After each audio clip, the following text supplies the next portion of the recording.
Hey everyone, this is Walter, and I'm back here to read some more posts from Russell Greer, our favorite celebrity litigator. Look, he even called himself that on Facebook. Like these impotent lawsuits that he lost are something to be proud of. Russell is mostly known for suing Taylor Swift and then writing a book about it, which I'll get back to reading one of these days. But today we're just going to cover his insane posts, mostly from his Facebook and Instagram. This man is such a bitter nice guy. Let's just get started with the posts of Russell Greer. Read the epic book today of why a disabled man is legalizing brothels in the most conservative and religious state in the country. Wow, writes one reviewer, I never knew so much about brothels. Now I do.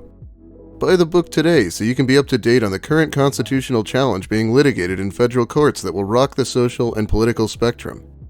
Disclaimer, 1.5 stars are from people who didn't even read the book or who hate the author for some reason.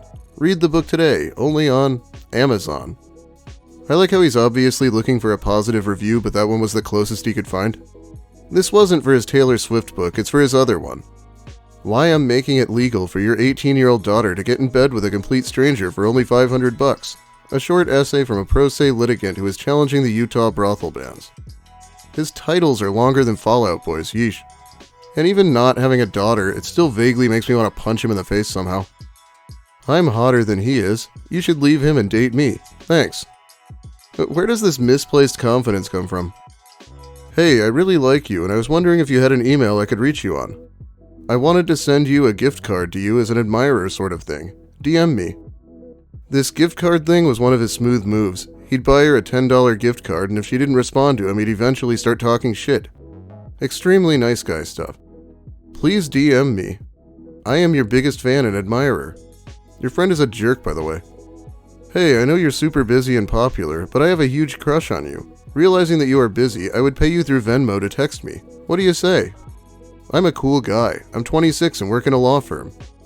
So Russell, which is it? Are you a cool guy or do you have to pay people to even text you? It can't be both. Thinking of unfollowing you because you ignore me.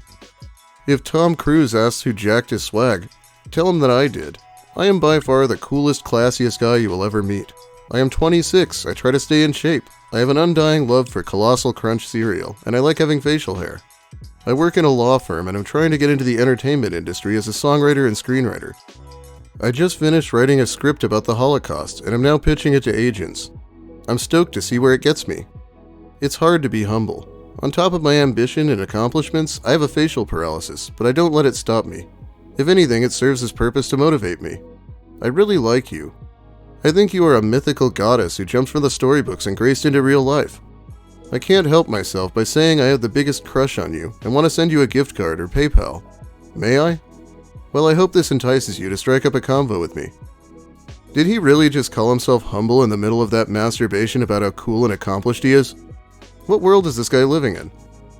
After the stunning and biased Ariana Grande trial, which I somehow was 30 minutes late to, I will be appealing the unfair, lopsided ruling to the district court for a jury to hear. It was a nightmare. Somehow he was 30 minutes late. He won't take credit for it, though. I should read the transcript for a video sometime. The judge was really not amused. Last Wednesday, at the unfair and the totally fake Ariana Grande trial, I met the bounds of how far my eccentricness can go. Yeah, the word is eccentricity, Russ. My Facebook posts almost landed me in serious trouble for something I did not mean to infer. Let me first establish that There Will Be Blood is the name of a totally awesome movie with a totally awesome actor. Let's now establish the court litigation system. The court system of the US is often called an adversarial system. When you hear the word adversarial, what comes to mind? Well, when that word travels through my earlobes and processes through my beautiful mind, I think of two guys in suits who hate each other, with two totally different opinions of what they think the law is. Maybe those two, in a Monty Python, epic movie sort of way, duke it out, backflipping off of tables, throwing law books at each other. I'm a creative guy. That's naturally how I think. I guess the word also naturally brings a bloody and gory scene to mind. Does Russell actually think lawyers are always acting in good conscience rather than doing their job?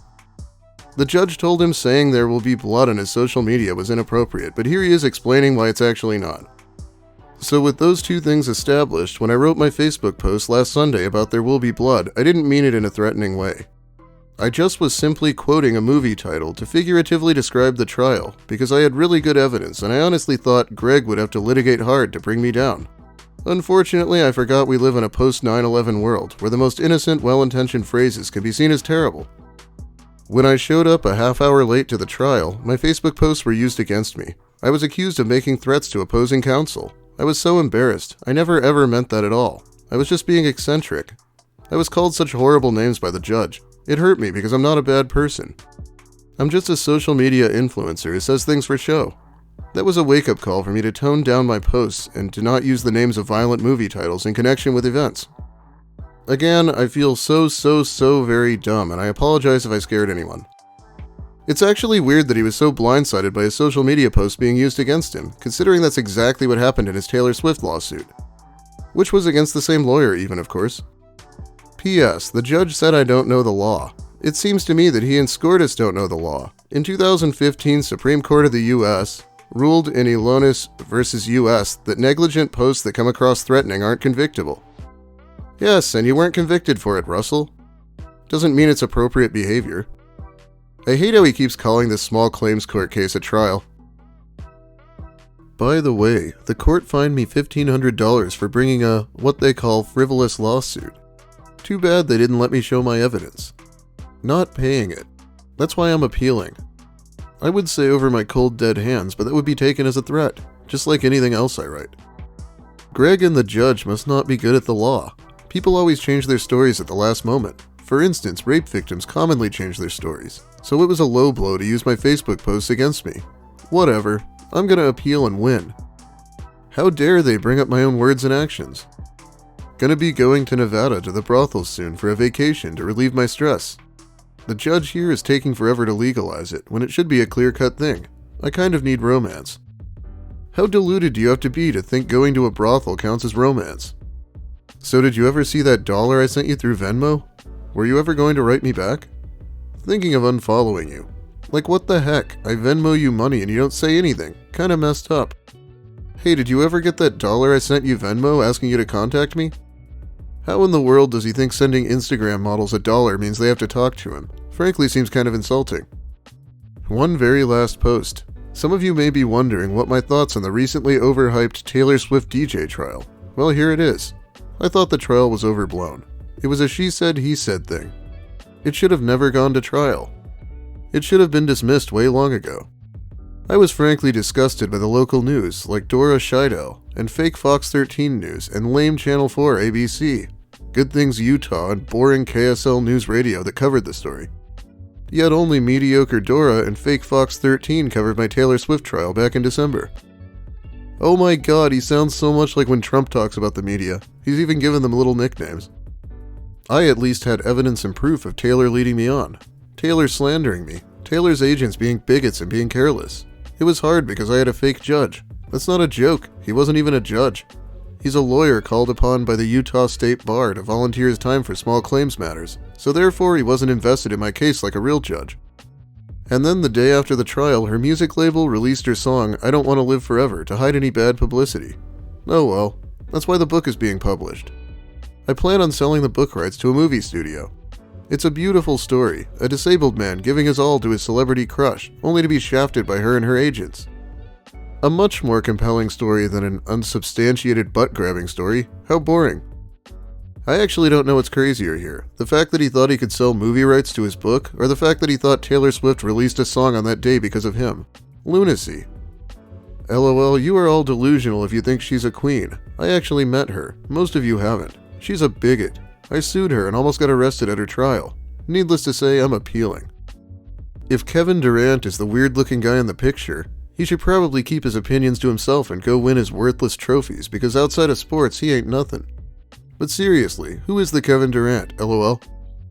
I just can't with this guy sometimes. Who exactly is he calling weird-looking? When you find the most beautiful girl ever, but she has strange obsessions that turn you off. Wow, he's really jealous of this squirrel. He complained about this in my last video too. There was a lawyer who offered to help me file a multi-million-dollar lawsuit against Taylor Swift under the duty to warn doctrine, which I didn't argue in the small claims trial last December, so I could have sued her for that. But I decided to pause that and see how the book does. If the book works and causes attention, then I won't sue her again. If the book fails, then yes, that lawyer and I are suing Taylor. I don't really want to because it's getting old suing her. I just want to move on with my life, but it's kind of hard to because she destroyed my life. Of course, he actually destroyed his own life. Multiple people warned him not to sue Taylor Swift, including a scene in his book where his employer told him he was fired if he didn't drop the lawsuit. I think that actually happened, and Russ decided to take a stand. My favorite quote from the soon-to-be-released Taylor Swift book: "Most people go to jail and find God. For me, I went to jail and found Taylor Swift." P.S. The jail reference is reference to me getting arrested for my senior high school prank in 2009. This senior prank that he's talking about was the time he wrote a hit list on the bathroom wall of mostly girls who had rejected him. How fitting that her new album is called Reputation. The book about why I sued her, which is being released next week, focuses around her likeness and how she is negligent and deceitful and caused the harm she caused me. It's going to be a great book. And before you all start hating on me, I reached out to her multiple times. I reached out to her agents and to her family to talk about this before I published it, and they didn't want to talk. So I'm not the bad guy here. Put yourself in my shoes before you judge. Nah, I won't do that to a woman, but I'll gladly do it to you and give you a flat tire. Oh, and if you throw a punch at me, I'll knock you on your ass like the liberal loser you are. Wow, we got a badass over here. Reminder that he looks like this. And finally, here's a pretty ironic one. After Russell left that post complaining about Taylor Swift on her Facebook page, a bunch of her notoriously obsessed fans ripped into him for being a creepy stalker. Here's his response. "I swear, people are so stupid. There's this jackass who goes by the name Richard Springer, who claims I was doing all of this stuff that I actually didn't do. I told him to stop emailing me and ignored him, but he kept sending me weird stuff. Finally, I got his email metadata and sent an email to the police and gave them all of his info, and they are now investigating him. The point is this, it's the 21st century. Don't think you can harass somebody and get away with it. You leave a trail with everything you do, especially with emails. Hashtag stupid person of the day." And yes, he likes all of his own posts. The guy who spent years trying to harass Taylor Swift, mostly unsuccessfully, didn't like it when someone wouldn't stop contacting him. Gotta wonder if Taylor Swift was thinking the same thing. Anyway, it's about all the time I have for you today. I'm sure we can all use a break from Russell's insanity at this point anyway. He portrays almost everything completely different from how it actually happened. He wasn't kidding about the court case being a nightmare for him though. If you liked the video, please give it a like. If you have something to say about Russell or about my content in general, let me hear it in the comments. I'll be reading them while the video's new. I know this guy's existence makes a lot of women feel uncomfortable at this point. If you're new here, consider subscribing for more of the same, and so I can actually make some progress on my channel for once. Big thanks also to my awesome patrons who actually give me money more directly over on Patreon. It helps me do this for a living. I'll be shouting them out by name soon. Have a great day, everyone, and don't put yourself out there as a target for Taylor Swift fans. Russ didn't like it much.